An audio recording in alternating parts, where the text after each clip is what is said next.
Hey, how's it going, everybody? It's been a wild week here. It is Wednesday morning. I just got in. I think I've run over 20 hours. Oh gosh, no, I think I've done about 24 hours of driving in the first 2 days of the week, ride share. I've done 71 rides, which is, that's a crazy number of rides. Yesterday I did 41, today I did another 30. Finances have been tight. Cars in the shop, so I have a car down. I'm renting a car, so when you rent a car from Lyft, you start off in the hole. 230, $240 started in the hole this week. So before I start making money, I have to pay for the car. So by the grace of God, been able to pay the car off and bring in a positive revenue stream already this week by the grace of God. And so woke up and, spiritually it's a chaotic day, but the Lord reminded me of a verse out of Romans 8. It says, if God did not spare his own son, how will he not also with him graciously give you all things? The previous verse says, if God is for us, then who can be against us? Just remember that your situation, your circumstance, your trial is God's setting up. It's a setup for God's blessing, a setup for God's glory. So don't you lose faith, don't you lose heart in your situation, but you stand firm in the faith, stand firm with the full array of the equipment that the Lord has provided you, the helmet of salvation. Keep your mind right. Keep a level head. Don't lose heart. Don't lose faith.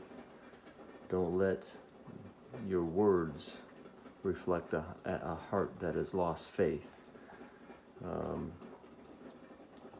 Realize that in every situation, it's God's setup for you to see his glory, to see him honor who you are as his child. For me, this week has been, because we have, seems to be more bills than income, but we have a bigger God than we have bills. We have a bigger God than we have, trust in the resource and the provision of the vehicle of income that we're currently operating in. So God is mighty. God is awesome, and we're excited about building out this brand, if you will, of Adam Ray Forey. My wife is a genius behind the scenes with her content creation, with her ability to put together a podcast. Really, a stream of grace, making God's goodness and grace known through the revelation of grace that came through Jesus, that he came to reestablish us to our identity, our true value, our true worth, and that his name be glorified through bringing healing and prosperity to every area of your life.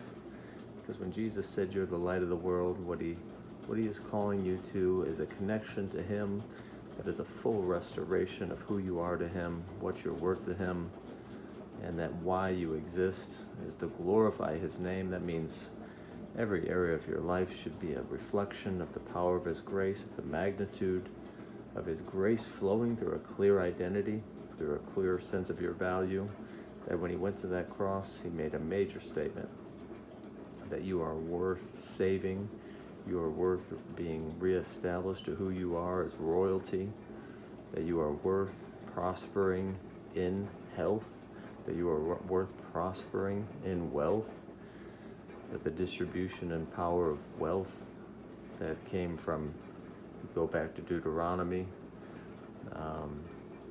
where it says, remember the Lord your God, it is he who gives you the power to get wealth, that he may establish that he may establish his covenant, that You become a means to the end of magnifying His grace through your life. But this comes back down to foundationally knowing, understanding what was the purpose of Jesus coming. He came to restore Adam and Eve to their origin. He came to restore you and I to our origin. What was at the origin? It was satisfaction with our Father in heaven. It was a clear sense of identity, a clear sense of value, a clear sense of our purpose, which was to exercise dominion.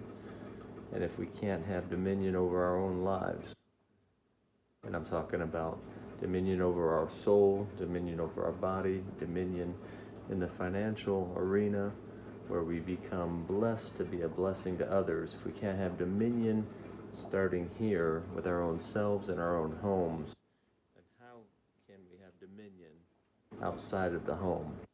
How can we be a demonstration to the rest of the world around us of the superiority of God, the dominance of Jesus over all the other religions in this world that are futile, that fall woefully short of peace, joy, and righteousness. None of those religions which say that you must do in order to be have the power that God has to restore the identity to man, the value to man. The state of peace and rest that we have in Jesus is incomparable. So yeah, we had a little rocky moment this week, but I'm rejoicing in it. I'm rejoicing in the opportunity to demonstrate who I am as God's son and servant to you here and now, even in the midst of a trial, coming on camera and smiling, because I am deeply and profoundly still satisfied in the Lord despite the trial, despite these tumultuous times. It's actually just a time of trial and a time of testing before great blessing. God has been overwhelming me this week with the blessed sense of the revelation of satisfaction in Him, that God intended for us to live from a place of deep satisfaction, that we're to be seekers and hungry and go after Him like madmen, like greedy for a deeper sense of satisfaction, that we're to ask for more of Him, more joy, more peace, more righteousness, more power, more revelation of who we are. And we are to be hungry after Him, after a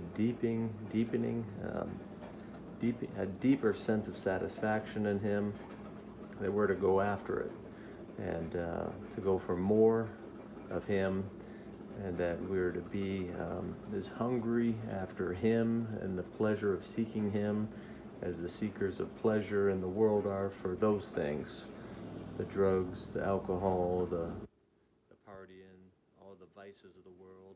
Let's go after God. Let's seek Him as the people of this world seek after their pleasures. Let's go after Him.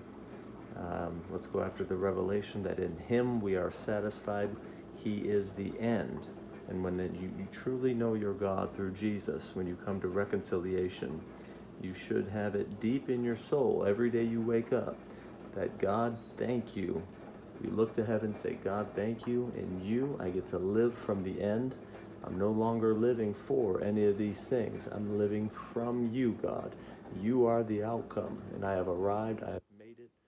I'm no longer living for an external outcome. I'm living from you, God, and you are the end. You are the outcome I ultimately ever craved and desired and longed after. And I've found you. I've found my home. I've found my place of peace, my place of acceptance, my place of joy. God, in you, I have arrived, and I thank you, Lord.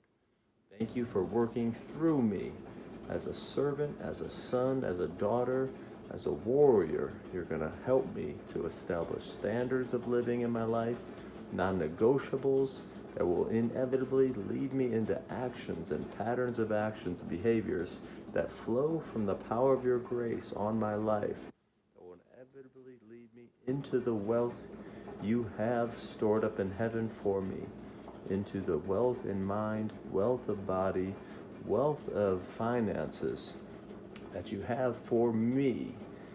Why? So that your name be hallowed, that your name be glorified.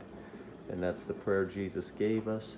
Father in heaven, that's connection, that's satisfaction, that is peace, that is restoration, that is access, that is sonship, that is connection. Father in heaven, let your name be hallowed. Let your name be glorified in me, Lord. Let your name be made famous through me. How can his name be famous if there's brokenness, emptiness, poverty, wretchedness, misery, if you're still struggling with sin, still struggling with identity, still struggling with a sense of your value, how then could his name be glorified? So it's ridiculous to think that God ordained you for a life of struggling, suffering, wondering, always battling, with an overall sense of who you are, how valuable you are, and why you are. No, we're absolutely clear here about those things. Jesus came to put a resolution to those things that became a big question mark with Adam and Eve, but Jesus has resolved all of that. You now know through Jesus and by the power of grace who you are, what you're worth, and why you exist, to bring honor and glory to his name. Be filled with the Spirit today. Be filled with wisdom, knowledge, and understanding. Go to the Bible to make sure that what I'm saying to you is true. Tell me if I'm wrong. That you were created to know precisely who you are through Jesus. To know that you are the reconciled, righteous child of God. Pure, holy, spotless in his sight. And that your thoughts and your words should align with that truth if you want to see that reality. I gotta go. The eggs are on the oven. Cooking some breakfast here. Eggs are good by the grace of God. God bless you. See ya.